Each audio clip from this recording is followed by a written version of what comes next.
much better, and I will. First of all, Robert needs to understand he needs to worry about himself, number one, and not everybody else. It's his job to worry about his position, his footwork, his fundamentals, his reads, his progressions, his job at the quarterback position. It's my job to worry about everybody else. And, yes, everybody else needs to improve. There's no question about it. But it's not his place. His place is to talk about himself, and he knows that. That's, you know, he just elaborate a little bit too much, and, you know, he'll learn from it. What to say, what not to say. Should you say anything at all?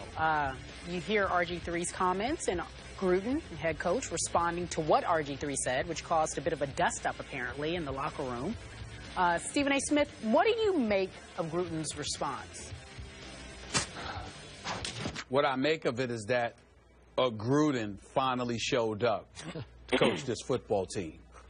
What the words that I heard coming out of his mouth, that was the leader of the Washington Redskins finally acting like the leader of the Washington Redskins. I'm not here to say that he hasn't done it before. I'm saying I hadn't seen it.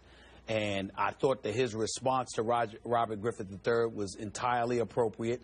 One would argue that Robert Griffin may not have meant it the way that it came out, and that's for him to explain, not me. But if I'm Jay Gruden, the coach of the Washington Redskins, I say exactly what Gruden said. I thought it was apropos. I thought it was right on the money.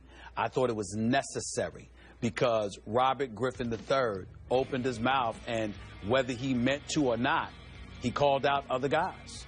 3-7, 3-7 is 3-7. All you had to do was say we.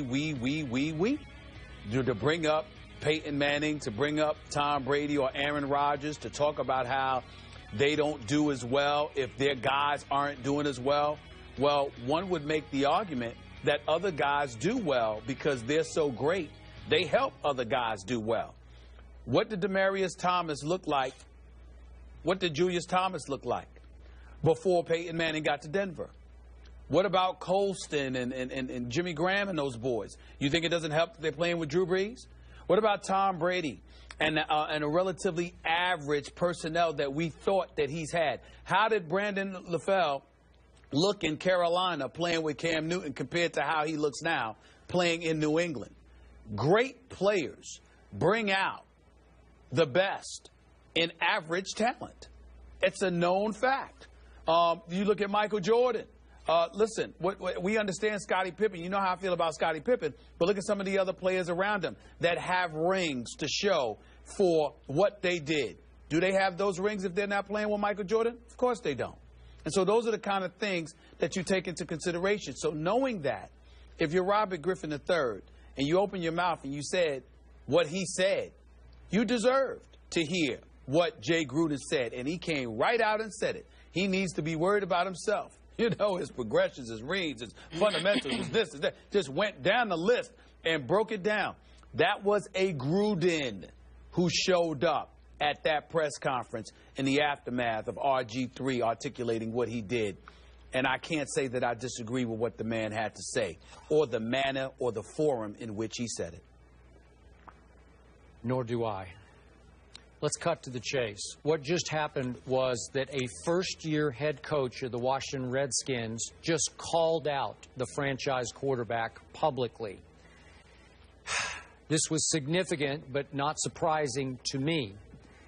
What does it mean, though? Is this the first sign that Robert Griffin III is on his way out in Washington, or is it the first sign that he's on his way into the outs with the new head coach as he was with the old coach Mike Shanahan? Could be either. Okay. Did this new head coach have the owner's blessing to call out the quarterback that has been something of a pet, let us say, of the Washington owner, Dan Snyder, who has coddled him and protected him in the past? Was this a break between the coach and the owner, or is it a break between the quarterback and the owner? I'm going to guess it's the latter. I'm going to guess that Dan Snyder is finally seeing the light, as am I, as a huge Robert Griffin, and finally your hands and saying, I've seen enough. I don't know what's wrong here, but I don't want to hear him talk about what's wrong with everyone else. So I'm going to guess that Jay Gruden had the blessing of upper management and ownership to go on record with that criticism of the franchise quarterback. And if that's true, Robert Griffin might just be on the way out in D.C.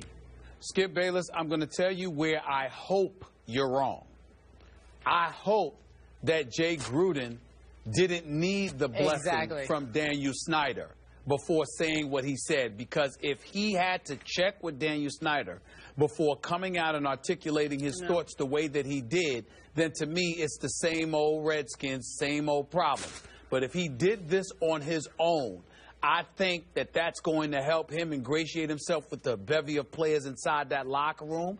I think that that's going to help embolden his stature within the organization. And I think that's going to put Robert Griffin on notice, which is what I've been telling you. I've been hearing from a lot of folks in Washington. Listen, Robert Griffin, I don't think that he's somebody that you look at and you just say, I can't stand him. He's a bad person. That's not what we're saying here. What we're saying about Robert Griffin III, RG3, is that, excuse me, ball, play. We don't care about all this other stuff. We don't care about your quotes. We don't care about what you have to say. We don't care about what you're doing in the offseason. We don't care about brand RG3. We think that's what got you in trouble. We care about what you have to say in terms of you articulating your thoughts and expressing yourself. But that's in the aftermath of understanding that you have to perform first in order to be relevant and to matter.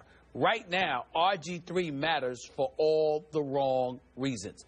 That's the problem. The Redskins are losing football games. And in order for them to start winning, somebody has to be in control, and it clearly can't be him because no disrespect to him whatsoever, but he's not qualified to lead.